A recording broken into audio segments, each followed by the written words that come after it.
Okay, thank you. All right, sorry about that, guys.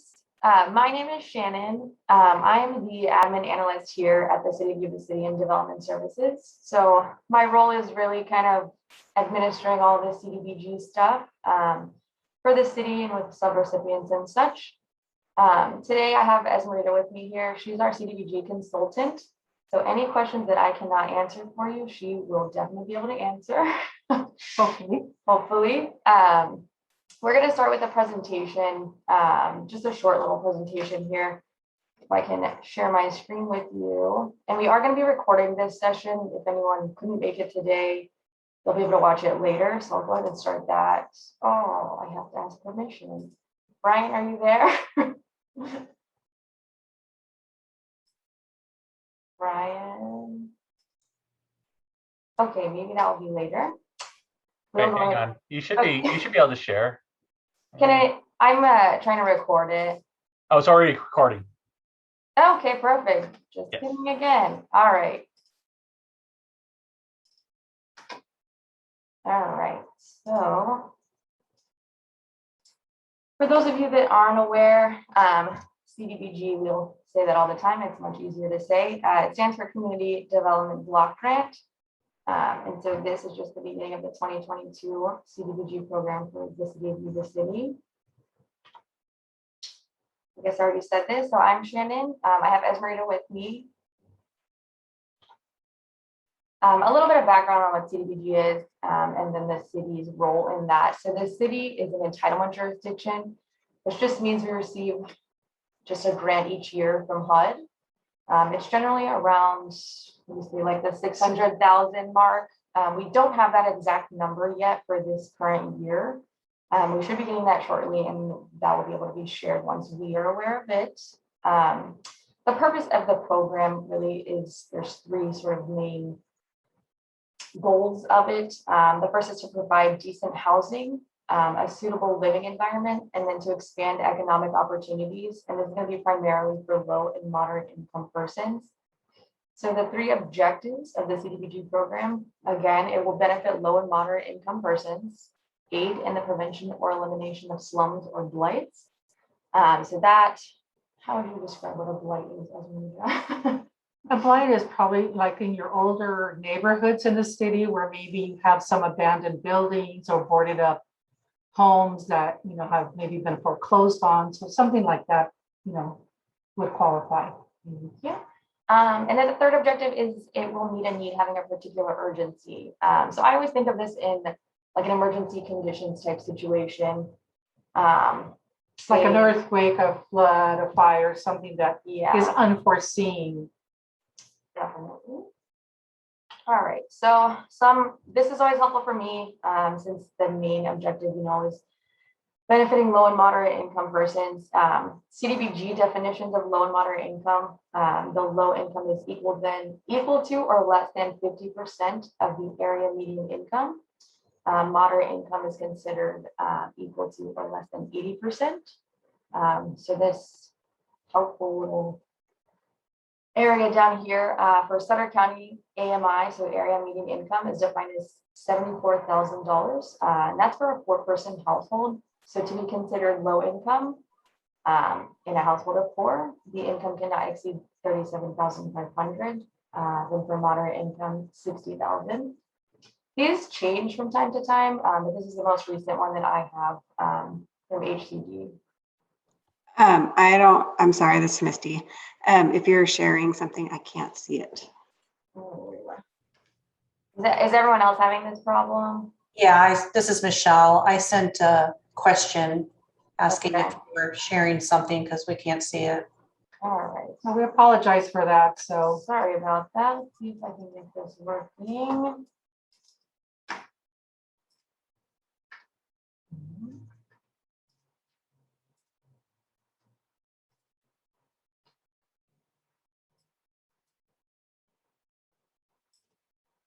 Are you guys seeing anything now? Yes. Yes. Okay. Sorry about that, guys. This is also something that I can send to you guys later on, just so that you have it as a resource. Sorry about that. Thanks for letting me know. Or we can share the link to it as well on the city's CDBG webpage as well. Okay, so more on HUD funding. There's some regulations we have to follow with the CDBG funding. A maximum of 20% of the funds that we receive are allocated for program administration. Well, it's not always allocated in the full 20%, but I can generally do that. A maximum of 15% can be allocated for public services. Public services include like homeless services, Senior services, youth services. And this is typically the pot of funds that your nonprofits apply for. So unfortunately, the city isn't always able to fund everyone or everything at 100%. And that's why on the application that we'll be discussing later, we'll ask you if you're not funded at full 100% of your request, would you accept less? And that's because this is a limit that HUD places. It's not the city's limitation. It is a requirement from HUD. The other main thing I think that it's an important one. There's a timeliness sort of tenet with CDBG. The funding is supposed to be spent within the program year. So this year it would end on June 30th, 2023. So most of that funding is supposed to be spent in that fiscal year. We call it the program year for CDBG. Sometimes that's a bit hard, but it's really the goal of the program. And then finally, the funding is required to be directed at a minimum of 70% for low and moderate income persons. So that goes back to that original objective we were talking about, and why I had the Sutter County AMI on there. So as a subrecipient, so a subrecipient is someone that receives the funding from the city. They're required to send invoices to us on a regular basis. So I put quarterly here. It can be more frequent, and then we reimburse you guys for what you've spent. Additionally, subrecipients are required to submit quarterly reports. I say on a determined schedule here because sometimes the program year doesn't always start on time. So we always adjust that schedule and those due dates, but they are required by HUD and by the city from subrecipients. The things that the quarterly reports are to document is like the funding expended, the recipients of your services, their race and ethnicity, whether they're a female head of household, and then the number of households or persons that were served. So this slide, just kind of a helpful little diagram here, the whole process. So we are at number 2, the public workshop. So number 1, we sent out the notice of funding availability, the workshop, as I said today. Next, what will happen is the request for funding applications. They will be open. This is a bit of a change, so they will open on February 15th. Don't worry, I put this on other slides, but they will be due on March 17th. After we close the applications, staff committee is going to review, rank, and rate applications and decide who will get that funding. And then the city, this kind of happens simultaneously, but the city will draft what we call the annual action plan. So that's going to include what the funding is going to, which subrecipients are receiving it and how much. And this is something that HUD requires us to send to them. Once that action plan, the draft action plan is completed, there's going to be a 30-day public comment notice, public comment period, excuse me. And then after that period, we go to council. So city council has like the final approval on what goes on in that action plan. So who's getting the funding and how much. Then we are going to submit the action plan to HUD. It's usually like a drop dead date of August. I want to say it's August 30th. We try to get it in much earlier because the year will start July 1st. So we're going to try to get that earlier, which is why we moved the application date a bit. And then 9 is kind of a general one, but we administer the CDBG program. Any questions on this process? There's a lot of steps here, but anyone have any questions? I don't think so. I think it's good so far.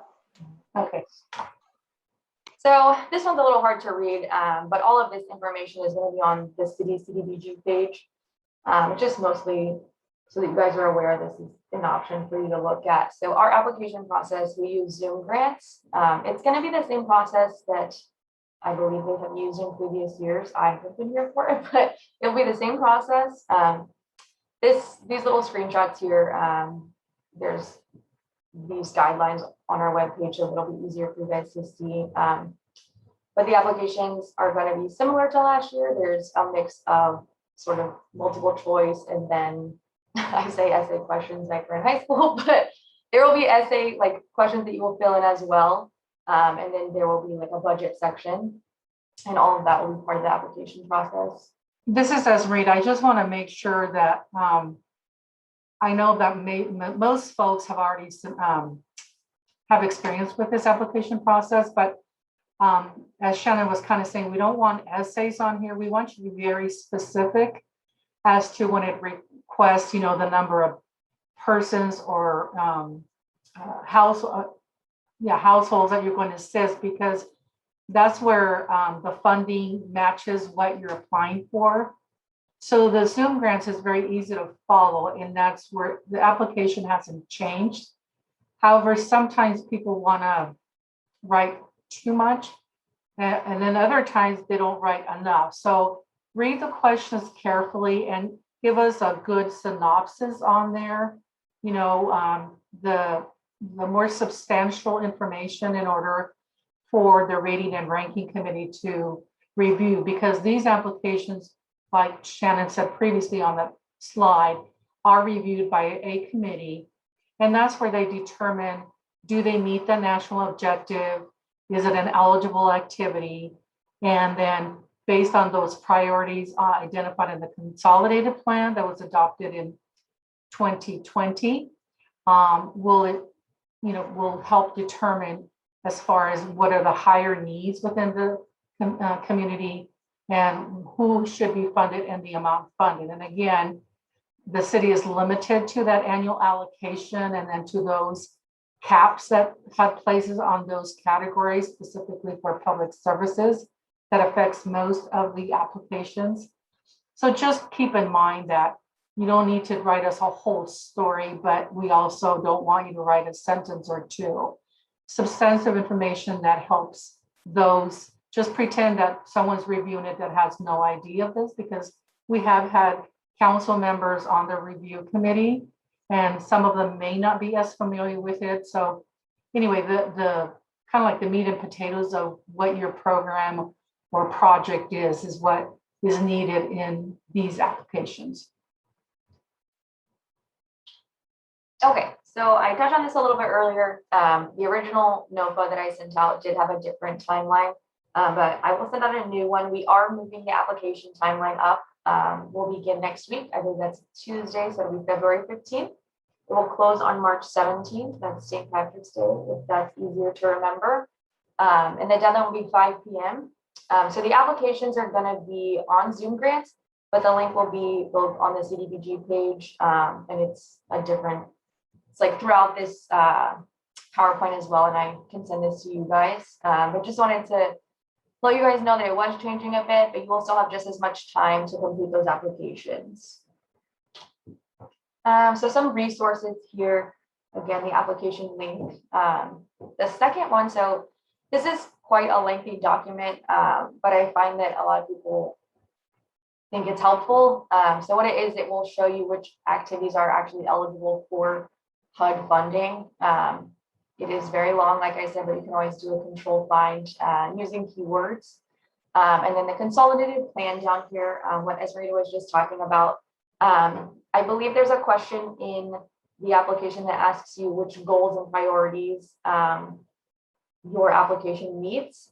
So our consolidated plan, it's something they complete every 5 years for HUD. So this one was completed in 2020. This link is also going to be on our website, the CDBG page, but the link is also here. And then I just went ahead and put my contact information for you guys. If you don't already have it, you guys can give me a call or email me if you have any questions later. If there's something, like I said, that I can't answer, I can always ask Esmerita or our HUD rep. Did you guys have any current questions?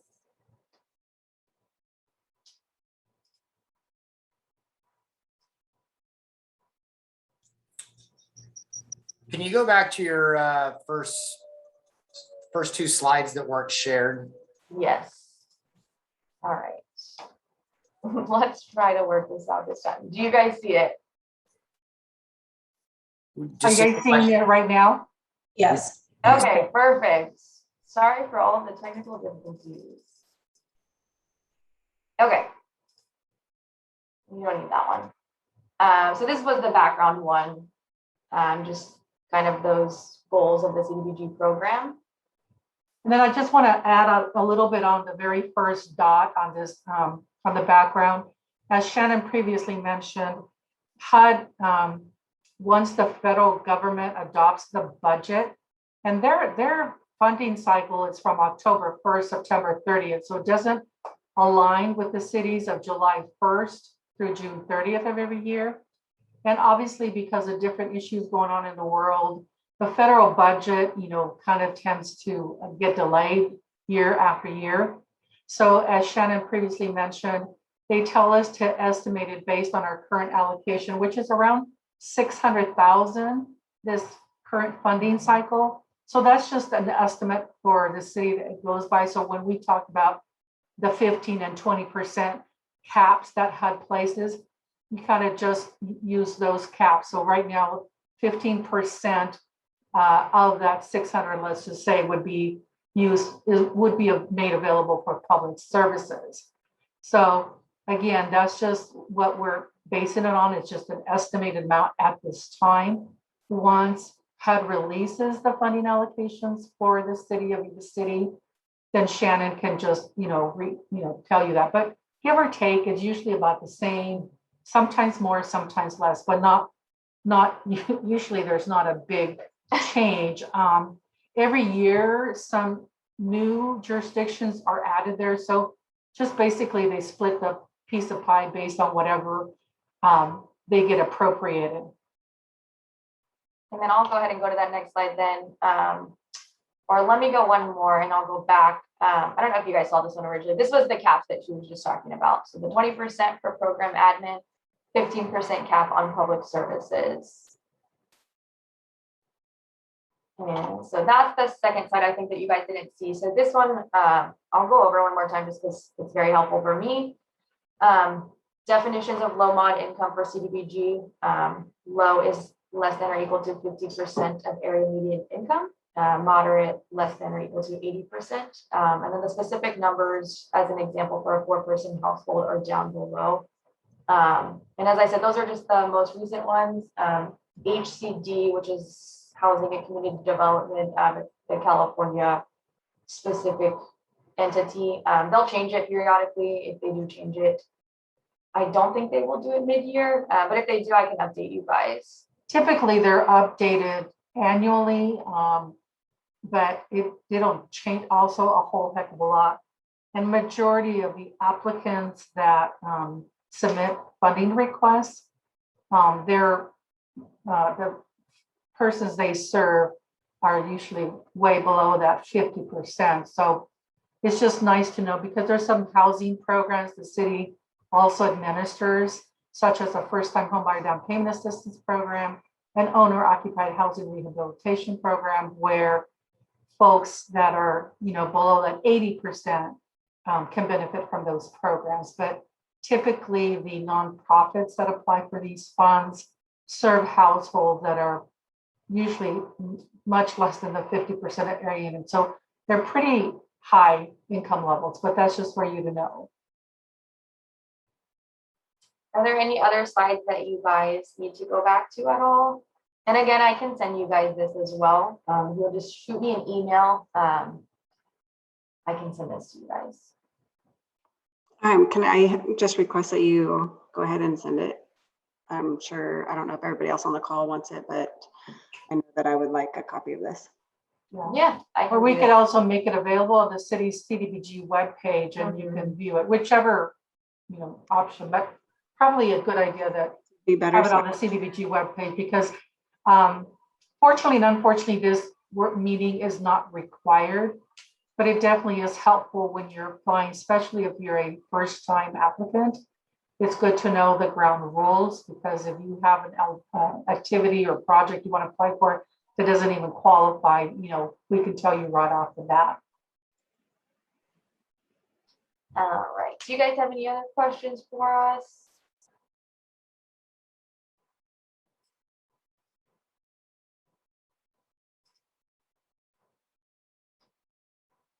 Anyone? No more questions? Comments? All right. Well, we can go ahead and end the meeting here, let you guys go on. As I said, though, if you guys have any other questions, you can always reach out to us. I'm sure that some will come up later on. But Especially as you're filling out the application. Sorry, yeah, Shannon. no worries. Yeah, especially when you're on Zoom grants, if you're new to it or you have questions in relationship to is your application eligible or what your funding request, then Shannon can follow up with you on that. Yep, I can follow up with everybody. But yeah, I want to thank you guys all for coming today. Sorry for all the technical difficulties. But we make plans and that's what happens. But we'll go ahead and end the meeting. But as I said, reach out to me. My email again. Let me show you guys that one more time and hope it gets right. Okay, so my contact information is down there at the bottom, sjones@yubacity.net, and then the phone number is right there. As long as there are no more questions, any last minute questions? All right, guys, have a good day. Thanks for joining.